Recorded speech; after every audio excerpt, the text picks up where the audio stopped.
let's talk about what goes into this, because I'm sure many of our audience, maybe they're in a similar situation. Maybe they have the competence and now they have the confidence to go out and start their own practice. What kind of planning goes into it? What are you thinking about in originating your own cases and in operations and just the cost that goes into this? Tell me about like kind of what into this plan.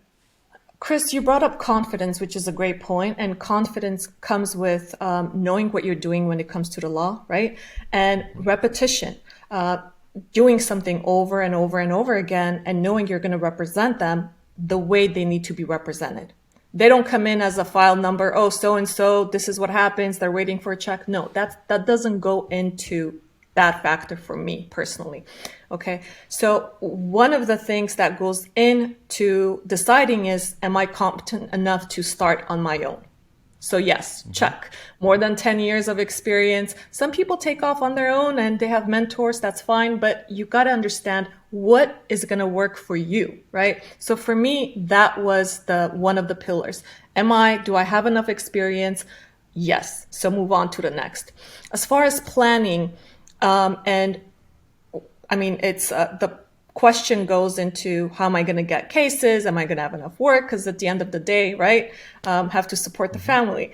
That also comes with years of practice. Defense counsels know who you are. They know your reputation. They know your credibility, your integrity, your communication skills, and what you do for the clients, right? They're on the other side. So one of my sources has been the defense counsels, the opposite side. So they have people. If something happens to them, they think of who the credible attorneys that could go to and rely on because because they know you fight.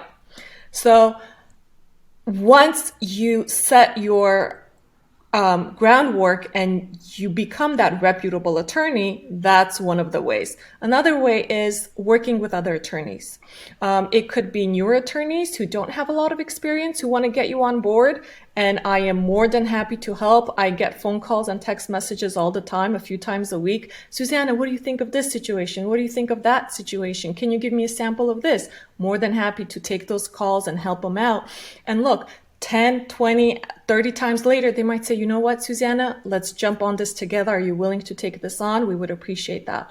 That's the second pillar, which has been great. And establishing yourself with also the experienced attorneys who get a case where it doesn't really fit in their firm.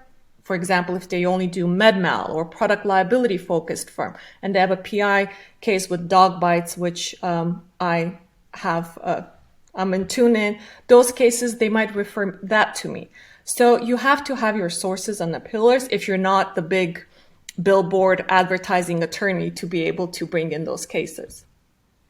Fantastic. I love how you talk about working your sphere of influence. I had Steve Fretzen in, and he coaches on that, and you have this amazing sphere that you're working. And I love the giving out, putting out the goodwill and giving the go-giver mentality, because it comes back 10x and reciprocity. Definitely. I'm a big believer in that. And Chris, also people that you represent with, if you do good work, if you do stellar work and they see that in you, they're going to come back to you.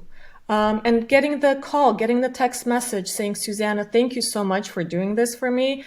I could tell how much heart you put into my case, and I thank you for it. And who are they going to refer their case to, or their friend's case? They're going to refer it to you.